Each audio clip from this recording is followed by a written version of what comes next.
going to switch gears to talk about the other football team, professional football team, at least in the city of Seattle, the XFL Seattle Dragons. Unfortunately, as most of us were focused on our own, health and safety, and the cancellation of the NBA season and the cancellation of the NCAA tournament back in March, the XFL also had their season cut short. And unfortunately, they were not able to come back for that season and will not be back in 2021. There was a lot of messiness that I won't get into all of right now, but they do still exist. They were purchased by a company, or Dwayne "The Rock" Johnson and other people. I know that there was more to it than that, but they're planning to come back in 2022. And Maura, you had an opportunity, as well as myself and a handful of other people, to attend games and attend practices this season and kind of see that season come together with like summer camp and everything that was going on. And then you obviously had the opportunity to be the sideline reporter for the home games, or for all the games, or for at least the home games.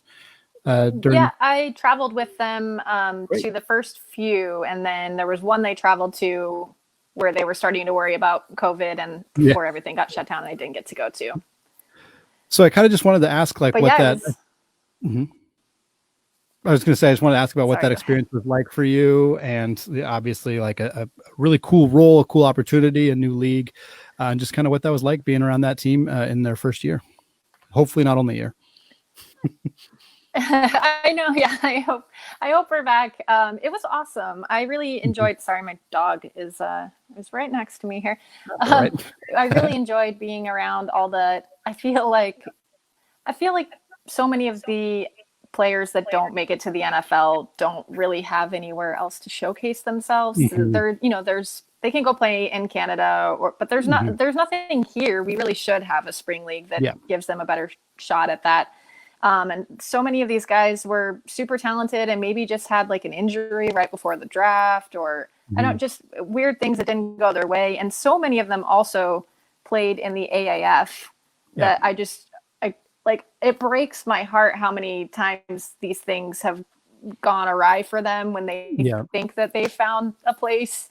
But yeah, it was really fun. And I also thought that the fans were really into it here. Seemed like it was really popular. Sorry, my dog is trying to join the show. Okay, my dog is locked out of here, which is helpful. I should have done that. No, it's all good. But yeah, it's heartbreaking that it had to end sooner than it was supposed to, because I think they had a really good plan and it was going really well. Well, what was frustrating to me is that, like, we've seen so many of these leagues fail, and obviously, the initial iteration of the XFL failed, 20 years ago, and there have been attempts prior to that. There was attempts after that. There was the AAF last year, and most of them failed because of issues with how they set up the league. They didn't account for certain things. They didn't have the financial backing necessarily, or they didn't seem to get the fan interest. And with the XFL, this iteration of the XFL, they failed because of a pandemic. Like, they failed because of something that was like highly unprecedented or unpredictable. Obviously, we saw some things shake out after that maybe painted the picture of a league that wouldn't have been super sustainable anyway, because they were having some issues at the top. But what they did not fail because of a lack of fan engagement. That did not seem to be certainly wasn't a problem in Seattle. It didn't seem like it was a problem in other places. And you kind of touched on that already, but assuming we're back in 2022, assuming we're back in Seattle, which, as far as I know, we don't know if that's the case. Is that correct? Have they specified where the teams are going to be, or if they're going to be in the same spot? I don't believe so. Yeah. I think that think maybe LA is that for sure. Might have been one, but from everything I hear, they're trying to keep the same teams and a lot of the same staff intact if they can. Yeah, why not? I mean, that makes sense. It's not like it's a 20-year break. It's a 2-year break. So the last thing I was just going to say on that real quick was, go ahead. Sorry. Oh, no, sorry. Just, I appreciate that Danny Garcia, it's The Rock's ex-wife that he does a lot of his business deals with. They're partners in this. So she's the first owner of a major sports league. But yeah, she said that they would like to try to rehire as many people as they can. But, you know, it's kind of a weird situation where so many other people by that long after are probably going to have other gigs by that point. So we'll see. But I hope that they come back out here. I think that the fan base is definitely there. Them and St. Louis. St. Louis was the other really crazy for the XFL city. So I wanted to ask you about just the experience of being the reporter on the sideline. And obviously, like, one of the big things that the XFL did so differently was far more player engagement with media during the games and coach engagement with media during the games. It was kind of one of the many innovative things that they were attempting to do, in addition to a handful of rule changes, which we'll kind of get to. But what was that experience like for you, just kind of being down there and being more involved in gameplay than most media members get to be in other sports? I thought it was really cool. And as a fan, when I watched the other XFL broadcast, I thought it was a really cool aspect of it. Although I did sometimes feel bad when, like, a field goal kicker missed a kick and they immediately stuck a mic in his face. I was kind of glad that I didn't have to do that. Yeah. I worked for the team, so I wasn't really trying to get like the that kind of hot take or, you know, just interview like that. But it was really cool just to get, you know, a lot of people had been hoping to see BJ Daniels go in because he had played for the Seahawks, and people here locally knew him a little better than Brandon Silvers. And, you know, Silvers had struggled a little. So when he finally did go in and lead them on a scoring drive that was in St. Louis, I was able to go over to him right away and ask him about it, and then, you know, post that to Twitter. And it's just a really cool way to engage with your fans when you're not necessarily, you know, for the first year, they couldn't do a radio broadcast. They wanted to see how it went and see if they could branch out into that.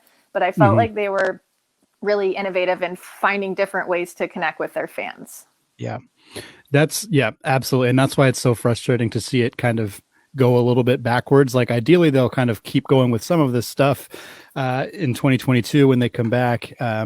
But I thought that they were, like, right on the edge of, like, they did a lot of cool stuff. And I think if they fine tune some things, like maybe not interviewing those kickers right after missed field goals, that was probably ill advised.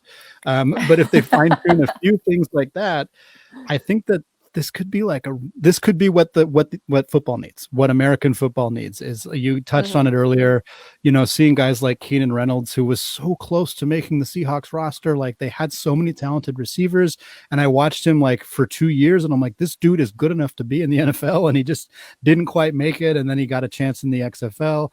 I don't know if you saw on Twitter today, he apparently is going to Johns Hopkins now, which is a different change for him, so that's very cool. But I don't know what he's going to study there, but I saw that he's like got accepted at Johns Hopkins. I'm like, oh, that's cool. But anyway, but yeah, it's something that's much needed, is having, you know, these guys shouldn't have to go to Canada to play football. They shouldn't have to. There's, you know, like in basketball, there's obviously the G League, and there's also, like, tons of European leagues. In baseball, there's, like, you know, 4 minor league teams per organization, so there's tons of options for them. So it's nice to hopefully have more spring football. And I think the XFL was doing some really cool things. And we kind of already touched on the sideline reporting and that kind of media side. But I was curious about some of the rule changes. Like, I thought some of it was really, really fun. I thought the kickoff, it may have been less fun, but it was probably smarter and safer. And then the 3-2-3 1-point conversions was super cool. I was just curious your thoughts on some of that rule stuff that we saw from the XFL. Yeah, no, I thought that stuff was fun too. It was interesting to see how, if you do change it to where you get 3-2 or 1 point, and you know, try from the 10 instead, and it didn't work out as often as I thought it would, because there was a lot of coaches that were like, I'm just going to try to go for 2 every time, or 3 every, and, well, I guess there weren't a lot, but there was a few of them, and it was harder to do than you would think. I honestly, if I had my choice, I would put them in charge of the NFL officiating. I thought they did a much better job of putting that together. Yes, I agree. Everybody really liked the transparency of the being able to see what was going on in the booth and walk through. Sometimes they were changing their mind, and they were very quick about it when they sent something up to the booth for review. if Something cool nothing else, also that they did with the officiating was that they made sure they had a female official on every crew, which I thought was really cool as well. yeah, I loved a lot of what the XFL did. I loved the transparency and kind of just the openness with fans. We kind of touched on that, but you're right. I had forgotten about the referees and kind of the officiating and how they did that too, which was also really cool. I just think that there was so many innovative things, and they had so much time to really come up with like creative ways to not dramatically alter football, but make it like a really engaging product for fans. And I thought they nailed it in 1 year. And it's so unfortunate that they kind of have to back up a little bit, but there's some tweaks to iron out and stuff. And maybe a year off will help them fix some of that stuff. I don't know, but I really hope they're back in 2022. And I hope we get chances to go to games, because I think that'd be super fun. I hope so too. I don't see any reason why they wouldn't pick back up with the cities, especially like if they were going to lose some cities. I don't think this one would be one of them because they did so well. You think think Jim Zorn would come back? Too. I don't know. I think he really enjoyed coaching the guys, and it seemed like they liked him. I felt bad for him because I'm not sure it was really well known publicly, but their offensive coordinator had some family issues and had to leave the team right before the season started. And so Zorn wasn't supposed to be the play caller, and he had to step in and do that. And, once a team already knows certain terminology and set of plays and everything, and you have to kind of try to bring in your own at the last minute, it wasn't that long before the season started. I felt like they were just hitting a groove and like getting to where they needed to be. And then everything got shut down. And I was really excited for their second half of the season there. And that was a bummer. Well, we'll keep our fingers crossed, like you said, that they'll be back and that they'll hopefully be another great option for. And that was another thing too. I'm gonna bring up one more thing. The XFL really kind of prioritized trying to make it so that you could afford to like take a family of 4 to a game, which is obviously something that is really difficult to do at Seahawks games and at a lot of other sporting events. Even like Mariners games are very expensive. And I thought that was a cool thing to try to really like allow, like I'm a family of 4 and I can't spend $1,000 to go to a Seahawks game, but I can spend, a couple hundred or less to go to a XFL game. And I thought that was a cool thing that they tried to do too. Yeah. And I saw that a lot at work when I was at 710 on the text line when we talked about it. A lot of people sent in texts that were like, this is the first time I've been able to bring my whole family to a sporting event because I can't afford it normally, or being able to avoid, a lot of people could actually afford season tickets to the Dragons that wouldn't be able to afford season tickets to, the Seahawks or the Mariners or, and, the fact that it was still at CenturyLink, you're still getting that, game day environment. Even, with what I think their opening day crowd was, I don't want to say the wrong number. I want to say it was maybe like 28,000 or something like that. It still felt really loud there. I don't know if you were out there that day. I was, yeah. That was a really fun game. Obviously, all of their games were fun, but that home opener was a blast. I had so much fun at that game. Yeah. Last thing, just fantasy football. I just was hoping to give you a chance to kind of talk about what you do with fantasy football. I recognize the background because I know that that's where you stand when you post your fantasy football videos. I've used them. I'm in five fantasy football leagues. I will pretend that I only used your advice for 2 of them because the other 3 I'm doing terrible in. But 2 of them I'm still alive. I'm still kicking. So we're doing good there. But obviously I think the main thing is just you've touched on fantasy football for a while now. And this had to be just the worst year to try to give fantasy football advice, right? Like with just so much chaos in the schedule. Yeah, it's funny. I've been actually kind of pushing to be able to do something fantasy football related at work. And they're like not so sure that they want it, during a show because not everybody is interested in that. Sure. But I finally talked them into letting me do the videos. And then, it has been an interesting year, but it's been really fun. And I'm glad that people have found them somewhat useful because I'm just kind of a nerd that enjoys it. So it's been fun for me. I had a week where I had Deontay Johnson from the Steelers defense, Ben Roethlisberger, and Derrick Henry when the Titans-Steelers game got canceled. And I was like, oh no. And then all my buys hit. And it's definitely, it's been a challenge. I had a rough patch there. I made the playoffs, but I believe I'm currently losing. I needed Mark Andrews to have a big night, and it's not happening.